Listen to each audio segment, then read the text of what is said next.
ഈ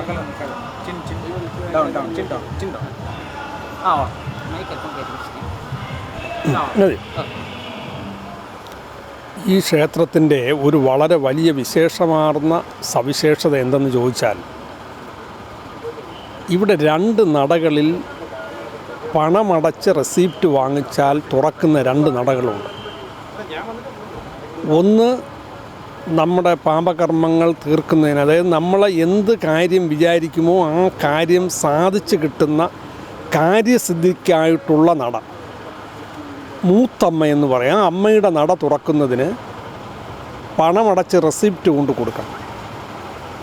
പക്ഷേ കാര്യം സാധിച്ചിരിക്കും എന്നതിന് തെളിവാണ് ഏറ്റവും കൂടുതൽ ആളുകൾ ഇവിടെ വന്ന് നട തുറപ്പിച്ച് പ്രാർത്ഥിക്കുന്നു. രണ്ടാമത്തെ നടയെന്ന് പറയുന്നത് രണ്ടാൻ അമ്മയാണ്. രണ്ടാനമ്മ ആ നട തുറപ്പിക്കുന്നത് കുട്ടികളുടെ വിദ്യാഭ്യാസത്തിനും പെൺകുട്ടികളുടെ വിവാഹം നടക്കുന്നതിനും വേണ്ടിയിട്ടാണ്. എൻ്റെ അറിവിൽ തന്നെ നിരവധി വിദ്യാർത്ഥിനികൾ ഇവിടെ വന്ന് പണമടച്ച് നട തുറപ്പിച്ച് പ്രാർത്ഥിച്ചിട്ട് പോയിട്ടുള്ളവരെല്ലാം തന്നെ നല്ല നിലയിൽ പഠിച്ച് ഉന്നതമായ വിദ്യാഭ്യാസം നേടിയവരുണ്ട്. അതുപോലെ മംഗല്യഭാഗ്യം നേടിയവരുമുണ്ട്. ഇത് എനിക്ക് നേരിട്ടറിയാവുന്ന പല സംഭവങ്ങളിലൊന്നാണ്.